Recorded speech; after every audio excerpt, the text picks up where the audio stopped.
My Way by Deryn Warren. Preface. 5 years ago there was an accident, and now she was married to a head. It's what he called himself. He saw himself as a detached head propped on the shoulders of an alien body. "Bring the head a drink," he says. "The head wants a kiss," he tells their son, Charlie. He didn't ask for her kisses. Not anymore. "The head wants a cracker." This passed as humor from the man whose last novel, a New York Times notable book, was described as witty by every reviewer without exception. The 5 years of humiliation and frustrations and sadness were cumulative, filling him with cement of bitterness, so there was barely any room for the old John. Rachel now lived with the silent twin of the joyful, sexy man she married. He'd wound down like an old piece of machinery, rusted and inert, which occasionally squawked or shook, but was so deteriorated, but one could barely remember its original function. To Rachel, he was a mannequin with no man, a sexless body full of fraudulent promises because it was so handsome and warm and normal to the touch. How many times she'd come to him for comfort and waited for his arms to fold around her as they had hundreds of times before. How many times she'd expected his hand to slide into hers instead of staying still and oddly shiny on the handle of his wheelchair. Every time the gesture was not met, the shock felt new and shattering. But the shocks were fewer and farther apart. Her body was getting the message that her intellect got 3 years ago. John will never feel, or move, or flinch, or reach out to caress her. Her hand, mostly, stopped expecting to be met halfway. John's brain sent out urgent messages to his arms and legs. Lift, scratch, get an erection, move just one finger, please. Each time he wanted to reach, grasp, move, walk, turn over, change places, make love, hug Charlie, brush his teeth, play with Charlie, point to something, gesture, write, read, push back his chair, scratch and itch, breathe without the help of a machine, eat or brush away tears. He was jarred by reminders that his old life was over. Their love was there, still strong but distorted, wounded, sometimes lost in resentment, sometimes unrecognizable, and often only memories of the past kept it alive. Rachel was waiting for a miracle. Not a cure, although she researched and read about medical trials. Not just an ability to accept the situation with grace. She was waiting to meet the old John again, to hear his laugh, to lean on his strength. She waited actively. She yearned. She hadn't given up. She wouldn't. John was only waiting to die. Chapter 1. Rachel woke up alone in her room upstairs, the one she slept in when John's caretakers gave her a break. "Oh, that's right. This is my new life now," she thought as she did every morning, and felt the usual turmoil in her stomach, as if a giant puff of grief had exploded inside her. Such a small accident on Laurel Canyon. An incident, they called it in one report. It happened in seconds. A few minutes more, a few feet one way or the other, and she would have had another baby by now. They would be writing, selling, and happy. Instead, she was living with a new husband, angry and bitter, who showed flashes of his old brilliance and humor, enough to keep her love alive, but mostly she was bound to him by history, a shared child, and loyalty. Character, her grandmother had called it. As she brushed her teeth, she looked at herself to see if her new circumstances that made her feel decades older reflected in her face, but she looked the same. Pretty, blonde with long hair, not extraordinary, but attractive, even-featured and slim. She looked happy, as if the accident that had impacted them so severely had frozen her face in time.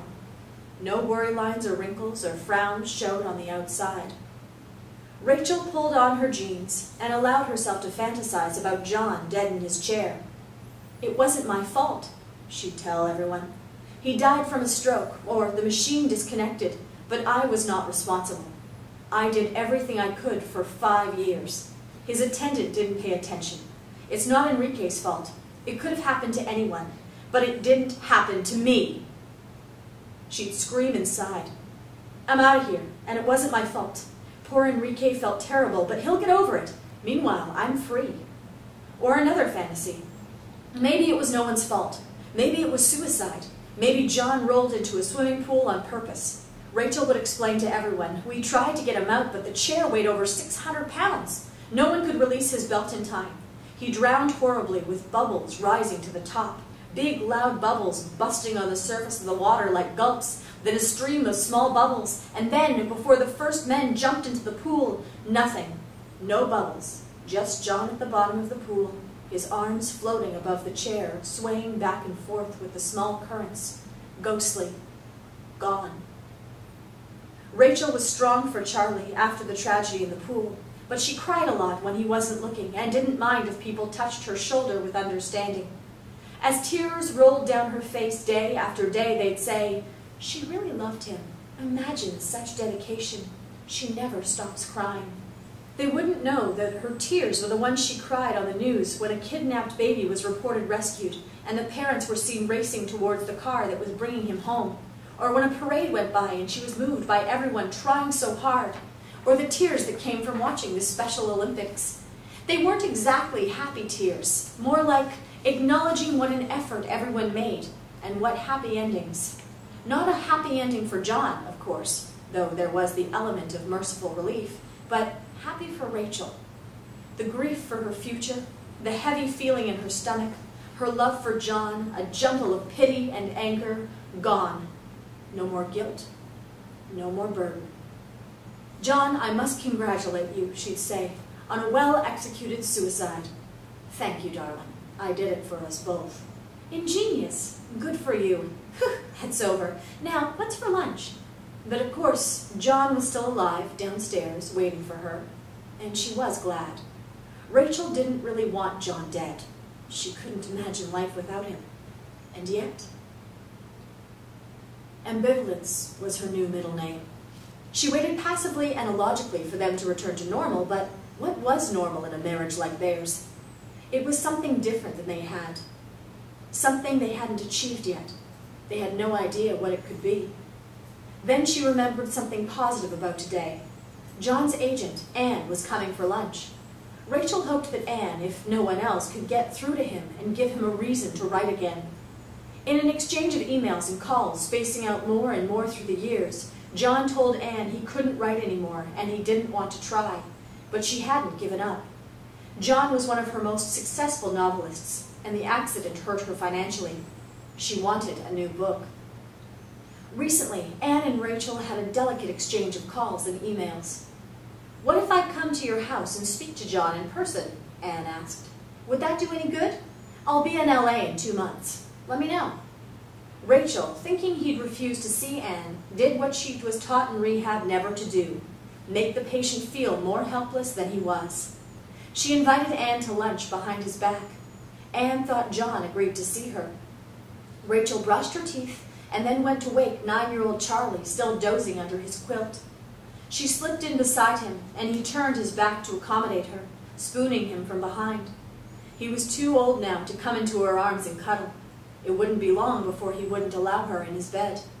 5 whole minutes, Mom, he said. "Don't talk." 3/4 of a minute, because you're already behind. "Shh, Mom." They lay in sleepy bliss, with Rachel feeling a communion with all the mothers in the world who knew the pleasure of snuggling with their children. When she stirred, Charlie grabbed her arm and put his feet over hers to hold her. Rachel laughed and stood up. "Charlie, get up now." She ripped his quilt off him, and he curled up against the cold, wearing only red Gap boxers covered in frogs. "Okay," Rachel said. "No mercy if you don't have your foot on the floor by the count of 3. 1, 2, 3. Charlie swung his feet onto the floor and pulled on his pants and a t-shirt. Rachel sat on the bed, ordering him like an army sergeant to find his sweatshirt and to put his homework into his backpack.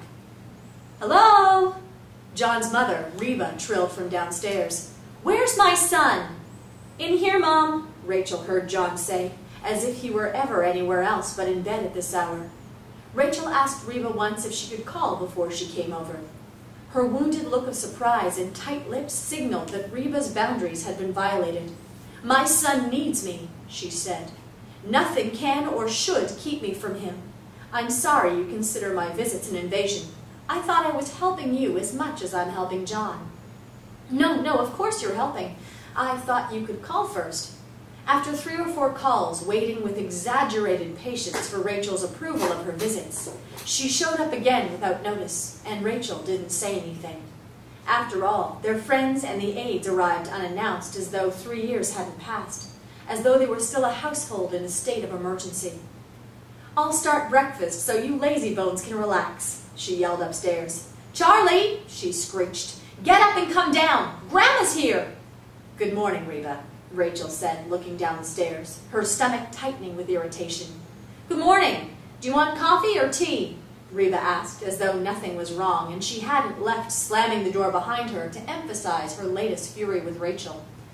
At first, Rachel gave her credit for never holding a grudge, but now she thought Reba's tiny mind couldn't hold a thought or emotion overnight. Each day they began again, and by the end of the day, Reba was again sulking, tight-lipped, and martyred. And try as Rachel might to ignore Reba and rise above it, Rachel was down in the trenches with her, fighting silently, her stomach as tight as her lips. "Tea, but I'll make it." Reba always added too much sugar. "I'm here," Reba answered in a sing-song, trotting back into the kitchen. "You might as well make use of me. You don't want Charlie to be late again." Already, Rachel wanted to grab her by the neck and shove her squawking and flapping out of the door. Rachel thought Reba's size should make her barbs ineffective. She was 5 feet tall and dressed in short skirts above her knees like a teenager. She always wore a belt to show off her waist. She pulled in her waist with belts and pulled in her neck with scarves or choker necklaces. Her shoes were uncomfortable heels. Reba seldom had a minute not for show.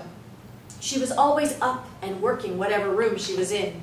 To Rachel, she was irritating as an off-key singer at a party, enthralled by the sound of her own voice. Rachel saw Reba as a pint-sized, red-haired robot buzzing around, sniffing disapproval, cleaning, cooking fat-laden brownies and cookies and cakes. She tried so hard to force Rachel to eat them that she suspected Reba of plotting to make her unattractive to John's imaginary rivals. Rachel heard Reba knocking at John's bedroom door and pictured her poking her bleached head coquettishly around it. "Where are you?" Reba always said, putting her hands over her eyes and pretending to see him for the first time.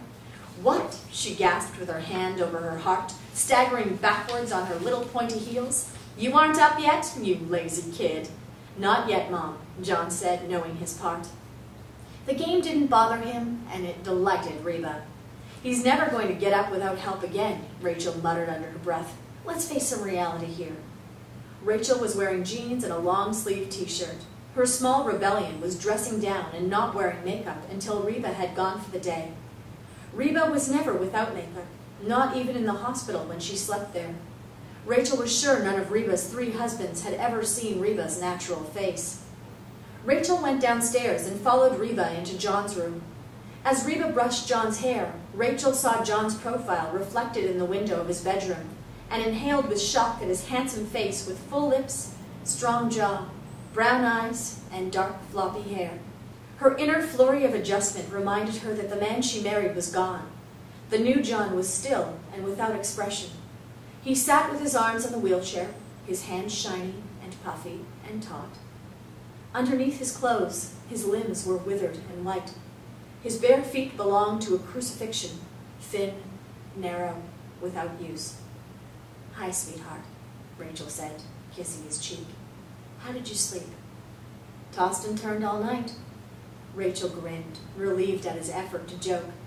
"I thought I heard you running around," she said, holding out the toothbrush. "You go get that lazy grandson of mine," Reba ordered, taking the glass. "I'll brush John's teeth." "I thought you were making breakfast." "The batter is all ready. Just waiting for the men to tell me when." "You're a miracle, Reba," Rachel said, relieved to be released upstairs. Rachel and Charlie went downstairs to the smell of burned pancakes. "The first lot always burns," Reba said cheerily. "I'm making the new ones now." She hadn't washed the burnt pan, though, and black crumbs frosted the pancakes she handed Charlie. He was a fussy eater, and he was going to waste precious time scraping off each crumb. "You want any?" Rebecca asked. "They're delicious." She stuck her dirty acrylic nails in the batter and licked it off. She didn't get a manicure often enough, and dirt was caked inside the nails, curved and tough like talons. She dug in for another lick. I like the batter as much as the pancakes, she laughed. Gosh, they look delicious, Rachel lied, but I'll pass.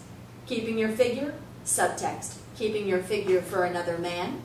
Reba watched Rachel vigilantly for signs she might leave John. She'd appointed herself policeman and spy. Here's your tea, Reba said, handing Rachel an over-sugared tea. Thanks, Reba. Enrique, John's helper, knocked diffidently and came in the back door. Good morning, he said. I'll go right in. John has had his breakfast? Oh, fuck, Rebecca said. I didn't get him fed yet. I didn't remember you were coming early today. Swearing was her idea of being hip. It didn't bother Rachel, but Enrique's awkward approximation of a smile showed Rachel that he only pretended not to be shocked. Enrique came for 2 hours every morning, usually at 9, dressed in loafers, neatly pressed khakis, and long-sleeved shirts buttoned to the wrist. Although he was crucial to the household, he was like a small, polite guest, so diffident and shy that he made little impression coming and going. He was slim, as if he didn't want to take up room in the world.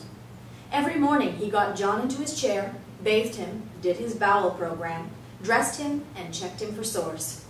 I will feed him, he said. But these are burned, no? Reba waved her hands as if to dematerialize the blackness. Just dust off the outside. It's just a teensy dusting of burn. Inside they are fine.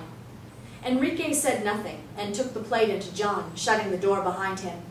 Charlie, hurry, Rachel said, seeing Charlie picking his pancakes apart. By the time Charlie finished, the pile of burned pancakes at the side of his plate was so large that Rachel tipped it into the wastebasket. At her signal, Charlie distracted Reba while Rachel smeared peanut butter on a piece of bread, folded it in two, and put it in her purse for him to eat in the car. Before they left, Charlie ran to say goodbye to John. He hugged his dad as he was taught, with his arms near John's neck so he could feel it. Bye, Dad. How you doing? Terrific, Charlie. Couldn't be better. Good, Dad. See you later. Charlie, Rachel called. Hurry! John, stop holding Charlie in there. Charlie smiled at the well-worn joke. As Rachel and Charlie headed for the car, they looked for Henry, their neighbor, the only person who never arrived unannounced. In fact, he was usually too shy to come to the house at all. During his occasional visits, he hovered by the front door, making excuses to stay outside. Almost every morning they glimpsed Henry peeking at them as he hid behind the curtains. Why is he so curious about us? Charlie asked many times. Because he's lonely, Rachel told him, and he looks at us like a TV show. Charlie liked the idea of being an attraction, so every morning he put on a show. Today, he staggered to the car under the imagined weight of his backpack. Before opening the door, he threw the backpack to the ground and stood, heaving face down like a marathon runner at the end of a race. Then he stood up and waved to Henry, who gave back a small wave of appreciation for the performance. It was the only contact they had, but it pleased them both. When Rachel got back from dropping Charlie at school, Reba had gone and Enrique was getting John dressed. Rachel forgot Reba was leaving early today and hadn't said goodbye. She liked Rachel to pay attention to her schedule. She wanted her to treat nail sessions and massages as though they were crucial meetings of heads of state. She'd be back after lunch so Rachel could put her paws up in the air in apology for not wishing her luck on her haircut and lie that the fake red hair splayed clump looked great. He and Reba came every day. Other aides came and went. Rachel knew she was lucky to be able to afford help. John didn't mind seeing his mother so often. She quit her job as a dental receptionist as soon as John got his settlement. He used some of the money to employ her as a state worker for his care. Reba was always broke before John gave her this job. At last he could be in charge of how much money she has, a big worry off him. When John was growing up, he knew that his mother often teetered on bankruptcy, and yet she refused to take money from John when he was making it. Now that it was the state's money, Reba was happy to accept, and John maintained the fiction that the state was generous. I gave up my job after John's accident, Reba told everyone, as though she sacrificed the pleasures of a fulfilling career instead of a job as a receptionist. The new job got her attention from strangers and her friends. She didn't read. She had no interests outside of shopping and discount cruises, where she trolled for men she brought to show John like a cat with a dead animal. Once each, not a man had repeated a visit. Rachel didn't doubt that Reba loved John. My son is a certified genius, she bragged to John's embarrassment. certified because he was rated highly gifted in public school. That would have been enough for her. His published books and the honors and achievements that followed were beyond her small dreams. She read his books and described them as brilliant. She quoted his reviews, but Rachel doubted Reba understood his writing. John's father left soon after he was born and never looked back. John not only paid the bills from the time he was 13, but also took over the responsibility for his mother's happiness, flattering her and encouraging her social life. The husbands who came in and out of Reba's life made little impression on John. His love for his mother was unquestioned. Rachel wondered how a woman so lacking in intellectual curiosity could have parented John. Reba must have a high IQ too, but Rachel looked for it in vain. Rachel never bargained for her to be in the house all the time, but how can she object? She was there when Rachel didn't want to be.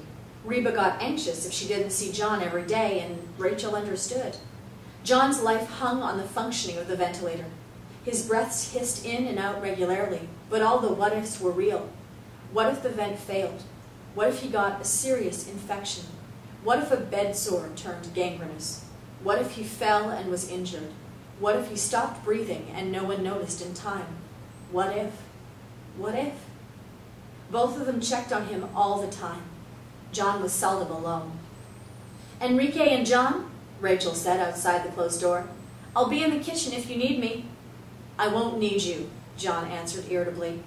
"Do you want me to buy anything special for a snack?" she asked to make Enrique think she was saint-like. Why couldn't he ever say, "Take it easy with your wife," or, "John, come on, she's doing the best she can. She's still living with you. You should see other quads I worked for. Their spouses lit out within 6 months. Give her some credit, man." But Enrique acted like a child whose parents are fighting, helpless, smiling, his body tense with discomfort. Does he want to yell at them? Rachel wondered. Maybe he wanted to say, "You spoiled brats. You're rich. You had an accident, but you have all the care anyone could want. You don't even have to work. Do you think I'd be wiping your ass if I didn't have to? Do you think I wouldn't trade places with you any day? In your big, fancy house, all you want to eat? Any program you want to look at all day, or you can read all the books you have lying around like a library. A fancy neighborhood, and you're both whining and picking on each other like babies. You don't know what it is to suffer. To work. John, you lie in bed all day. Senora, you do what you want all day. Your mother-in-law even helps out. You live like in heaven. Easy life. Grow up. God gave you so much. Be happy. Was that Enrique's monologue, or did he understand the frustrations? He'd taken care of many paralyzed people, but the one before John was a child, 14 years old and paralyzed from falling off her roof. Enrique said the mother was difficult.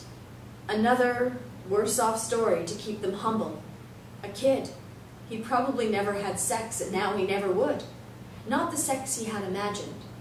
How was it to go through the crucial teenage years paralyzed, with a difficult mother? How much worse would this be, Rachel wondered, if this were Charlie? Think of the mothers who have to take care of their children for the rest of their lives. Stop the self-pity, Rachel said to herself. If Enrique is looking down on us, he's right. And your guest is coming.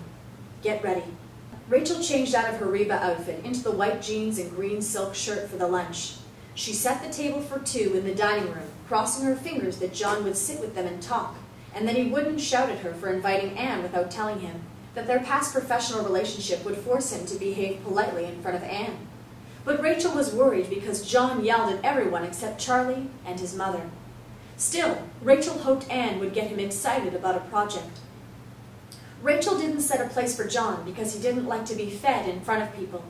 He was humiliated by having someone else cut his food for him, someone else choose the size of the bite, someone else choose what to put on the fork. Shrimp dipped in sauce with a bit of rice on the fork too, or just the shrimp. What next? All the shrimp first, or salad in one bite and rice in the next? Quads like John were denied the pleasure people took in these tiny decisions. Rachel remembered she used to drive John mad by scraping his mouth with the spoon after each bite, as though he were an infant. Years of feeding Charlie made it automatic, but John would yell, "Stop doing that!" Rachel would stop for a few bites, until her mind wandered. They were both relieved not to include John in mealtimes. Anne arrived 20 minutes late, which gave Rachel time to rethink, worry, and anguish over whether inviting her without telling John was right. When the doorbell rang, Rachel opened it with a smile. "How nice to see you," she said loudly with a surprised tone, so that John could hear and think Anne just showed up. Anne was short, attractive, 60-ish, slim, and she might have had a subtle facelift. Her look was natural with little makeup. Her brown hair had flecks of gray. She was always serious, which made Rachel nervous. Rachel suspected Anne thought little of her children's books, which were not even young adult. Rachel didn't feel in the same league with the prize-winning writers Anne nurtured. "How is John?" Anne asked without returning Rachel's greeting. "He's very changed," Rachel said. "Come in and see for yourself." "John, look who's here," Rachel called through the door. "It's Anne. She's come to see you." Rachel opened John's door, and Anne followed her into John's room. There was a moment of silence as John and Anne looked at each other. Anne took in the wheelchair, the noise of the vent, and John's stillness. Rachel saw Anne's eyes look at John's arms resting motionless on the wheelchair. "Hi, John." "Anne, what a surprise. What brings you here?" Anne's eyes flicked to Rachel, who waited for anger or contempt from them both. But Anne only said, "I wanted to see you." "Here I am. As you can see, my circumstances have changed. But your brain and talent are the same." "No longer," John said after a pause. "I'll deal with the lunch," Rachel said. "Thank you," Anne answered. "That would be lovely." For a few minutes, Rachel enjoyed hoping that Anne would change John, make him right, make him happy, bring him back. His ambition, his life force, and his happiness were sucked away in the hospital. His essence gutted, as though his brain was paralyzed along with his body. He didn't write or even read the books he used to. He watched television that he would not dream of giving 10 minutes to before the accident. Rachel careened between anger and feeling sorry for him. Her frustration was as constant as her love. She made a shrimp salad with cold red potatoes, arugula, and tiny bits of red onion. The day was hot, and salad with her special dressing seemed right for a skinny New York woman. She served it onto bright red plates, matching the runner on the table. She filled glasses with iced tea and looked with satisfaction at the table setting before she knocked lightly on John's door and entered. They were both quiet. Then John said, "Anne tells me that you asked her to lunch some time ago. Did you forget to tell me?" "No, John, I didn't tell you on purpose, as you must know. I thought," Anne interrupted. "She thought I was going to help, but if you don't want to write, you don't want to write. I'm sorry, John. She looked at him, as if wondering what more to add. "John, do you want to sit with us for lunch?" Rachel asked. He looked at them, deciding what to say. Nothing came to him. He shook his head and turned away as if overcome with emotion. Anne and Rachel stood equally mute, and the silence squeezed Rachel's throat. She said at last, "Well, let's eat then. Come on, Anne, lunch is ready." "What a pretty table," Anne said, sitting down. "You've gone to so much trouble. I love the flowers." Rachel picked up her fork, and Anne stared at her plate. "I'm sorry, Anne," Rachel said after a pause. "It was a bad idea to get you here. It was the only thing I came up with that would maybe budge John. I don't blame you if that scene in there took away your appetite." "It isn't that," Anne answered. "I'm deathly allergic to shellfish." "Oh, no, I'm so sorry." Rachel stared at her, and then, to her surprise, she saw Anne smiling. And then they laughed. They screamed with laughter. They howled, and they both knew why. The visit was a disaster. The shrimp was the topping. Anne waved her napkin at Rachel as if to make her talk, but she couldn't. And anyway, she wanted this laughter to go on and on. Rachel had a theory that chemistry between people had layers of walls. The most formal had the thickest walls. Layers are broken down by familiarity, things in common, shared adventures, attraction, and laughter. The walls between Anne and Rachel were thick only 5 minutes ago. But now, through the last few layers, Rachel could see a potential friend. The last result she expected of this lunch, but a good one. When the laughter died, they looked at each other, still amused. "Come on," Rachel said. "Let's raid the fridge and see what I have for you." Anne followed Rachel into the kitchen, looking with surprise at the refrigerator crammed with food and at the grand disorder of the kitchen. From the lovely table and house, I thought you were like Martha Stewart, and you're messy. I love it. Oh, can I have this? It looks like some kind of stew. I love comfort food, though I rarely allow myself to eat it. Hey, that's not just a normal stew. It's much fancier. My friend Julia Child's recipe of beef bourguignon, and I brought some home. It's delicious. I'll add some salad on the side. You want me to heat up the potatoes? It would be easy. You know, New York women aren't allowed to eat potatoes. I thought LA women were even more shallow than we are about their weight. Wow, she said, poking around in the refrigerator. How come you have so many apple pies? You eat all these? They're piled up here. I love apple desserts.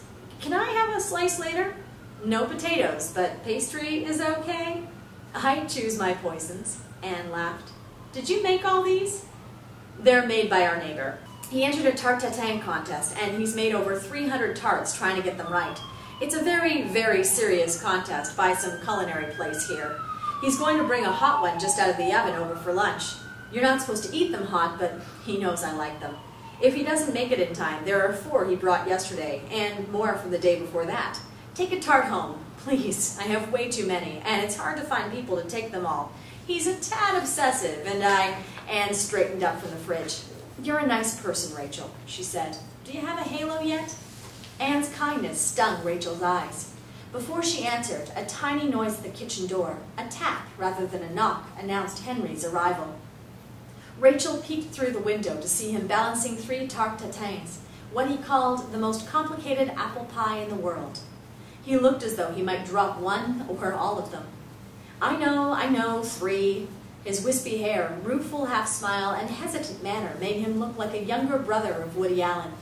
Possibly you can't use 3. You probably have the ones I left yesterday. I'll throw these out if you want. But I did use another apple and a smaller amount of butter. The difference is quite dramatic just in the firmness of the slices. Do you notice they're slightly thinner than yesterday? I tried baking them a few minutes less to compensate. I don't like the color. He stopped. Oh, your visitor has arrived. I should have brought them earlier. I'm so sorry to intrude. I won't stay. Sorry to turn up at an awkward time. He tried to shake Anne's hand without putting down the 2 pies he was holding. He rushed to put them on the counter, and then, wiping his hands on his pants, he reached to shake Anne's hand. I'm so sorry, he said to her. These look fantastic, Anne replied. This is John's agent, Anne, and this is Henry, my nice and talented neighbor. All the tarts are fantastic. You don't taste the difference in the flavor or the texture? His face fell. Maybe I'm being ridiculous. Maybe I'm imagining taste variations. Oh, no, Henry, of course I taste differences. Huge differences. I just meant that they're all delicious and appreciated. The slices seem more symmetrical on this one. Am I right? Yes, I used a different knife to cut them, and I was hoping against hope that you would notice, and you did. Oh, I'm so pleased that you noticed. I used 45 apples in this batch, he admitted with a face of mock despair. It's such a waste, I know, but I'm a novice, still learning basics. I'm not even sure if I'm using the right apples. There are so many varieties. Just now I'm investigating different markets. You can't get the best apples at local supermarkets. He sighed, shaking his head at the idea. Then there's the pastry. That's a whole other area. Oh my goodness, I must away before I bore you both silly. I find this fascinating. Honestly, Anne said. I've never heard of anyone going to this much trouble, and I admire it. I do. I'm sure you're ready for the contest now. I can't imagine anyone else could do as well. Oh, they certainly could. The other contestants have been doing this for years. Well, I'd vote for you, Anne replied. And then there was the usual awkward moment, because normally Rachel would invite him in to have a slice with them, but she didn't ask him anymore because he'd never once said yes, and he got flustered inventing excuses. He lived alone, and Rachel worried that she was the only person he talked to. I won't leave you all of these if you can't use them. Please don't think you have to take them. I certainly want all of these. Reba took one home last night and loved it. Once Rachel refused, and his hurt was so obvious that she never refused another. For 4 months, Henry had made 4 tarts a day, and every day he offered her at least 2. Her friends knew about these miraculous pastries, and they counted on them for their office parties, emergency mother-in-law fare, or just home gorging. Henry looked torn between leaving and telling them more. Each 12-inch tart takes at least 38 apples, although I must have mentioned these took 45. I must smell and finger each apple. Each slice has to be exact. It's an annual contest. The contestants have to make 2 pies within 2 hours using their own ingredients. Amazing, Anne said. I'm certainly looking forward to having a slice. Or two. Good one, Henry laughed. Goodbye, lovely to meet you. Enjoy the fruits of my labor. Fruits! And then, as if embarrassed by his little joke, he left, shutting the door behind him. He has OCD? Well, it has become his latest of several obsessions. He's so sweet, but I worry that he has no friends. I never see anyone going to his house. Poor guy. Life, Anne said. Rachel heated a plate of the stew in the microwave and made a small salad before they went back to the dining room. What do you think I can do to help John? Anne asked. If I knew that, he'd feel accomplished if he finished the book. It wouldn't take that much. He has it half written, for God's sake. He's given up on everything. He doesn't get any pleasure from life. He's so logical about everything. The truth is he doesn't want to live, even for Charlie. How about for you? Rachel shook her head. Shit, Anne said. Precisely. After lunch, Anne went in alone to say goodbye to John. When she came out, Rachel was pleased that Anne agreed to a cup of coffee before she left. John said that he used to get his ideas by sitting down at the computer and sort of letting his fingers do the work. He's been trying to come up with ideas, but without physically composing, he can't get anything down of interest. I gather you got someone in to take dictation, and that didn't work, to put it mildly. I suggest he write with a partner. I don't have someone in mind just now, but if we got someone bright who could benefit from association with John's name, then, well, I suggested it to him, but she shrugged and Rachel shrugged, and they smiled at each other as if there were nothing more to say on that subject. So, Anne asked, tell me how you're doing with your lovely children's books. I used to write children's books. After the accident, every time I sat at the computer, I was stuck. I wrote dialogue between my characters that was so depressing I laughed the next day when I read it. We're a household of quitters. You're not a quitter, not on your family. The writing will come back. Don't tell John about my not writing.